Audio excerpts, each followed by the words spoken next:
D'abord, je remercie les Nantaises et les Nantais très chaleureusement de leur confiance. J'observe aussi que sur Nantes, la gauche arrive très nettement majoritaire.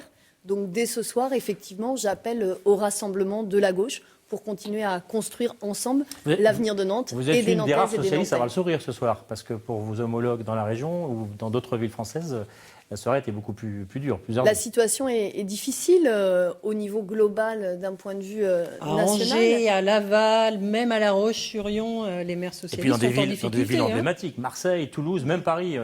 En même temps, ça vient d'être dit, il reste 8 jours de campagne, 8 jours pour rassembler, 8 jours pour convaincre, 8 jours pour être sur le terrain. C'est le cas aussi à Nantes. Effectivement, ce soir, nous arrivons très largement devant. Mais rien n'est fait. Il reste 8 jours de campagne. Dès demain, nous serons sur le terrain pour continuer à débattre, à convaincre les Nantaises et les Nantais. Mais dès ce soir, vous faites l'addition 35 Johanna Rolland plus 14 Pascal Chiron. D'abord, ce soir, on attend l'intégralité des résultats de tous les bureaux de vote à Nantes. Mais vous allez de toute façon vous entendre sur ce second tour. J'ai appelé effectivement, dès les premières indications solides, au rassemblement de la gauche. Je crois que les Nantais ont clairement dit ce soir que cette idée défendue par la candidate de l'UMP, tourner la page, n'avait que peu de sens à Nantes. Je continue d'appeler à ce nouveau cycle pour Nantes, à un nouveau contrat pour les Nantaises et les Nantais, et à cette alliance entre une vision pour la ville et des réponses au quotidien. Mais 14%, elle va être gourmande, Pascal Chiron, dans les négociations. Ouais. Comment ça se passe d'ailleurs? Ça veut dire que cette nuit, vous négociez, les deux équipes se réunissent et puis c'est Je vous le redis, d'abord nous attendons l'ensemble des résultats. Je ne vais pas aller au-delà maintenant, ce ne serait pas très respectueux du vote des citoyennes et des citoyens. Une fois que nous aurons tous les résultats, oui, des échanges seront pris naturellement. Ça veut dire quoi? Des postes d'adjoints en échange?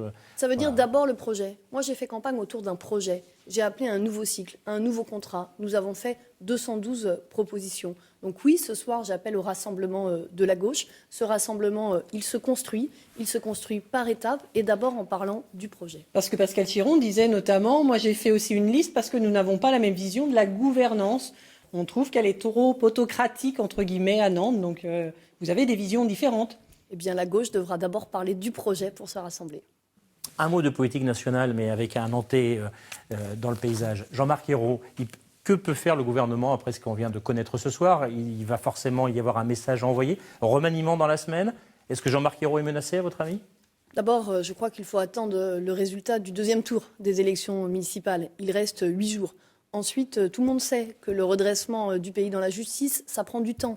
C'est difficile. Ce sont des décisions courageuses. Donc allons au bout de cette élection municipale. Je crois que le cap qui est aujourd'hui tenu, il est important pour la France. Il est difficile. Ça, c'est une réalité. Mais je crois qu'on n'avance pas sans tenir un cap. Et je crois que c'est ce que le Premier ministre fait. Oui, parce qu'il y a deux ministres en compétition dans notre région. Stéphane Le Foll, on l'a vu il y a quelques instants au Mans, à Laval, Guillaume Garot. Et c'est deux villes où les socialistes ont été sérieusement secoués. Est-ce qu'il y a un message aussi qui est envoyé directement à des représentants du gouvernement?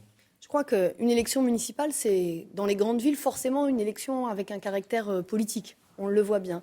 Et en même temps, c'est une élection locale. C'est une élection sur un projet local, sur une équipe locale. C'est pour ça que je crois que notre priorité à tous, hommes et femmes de gauche, dès demain matin, c'est de se rassembler et d'être sur le terrain.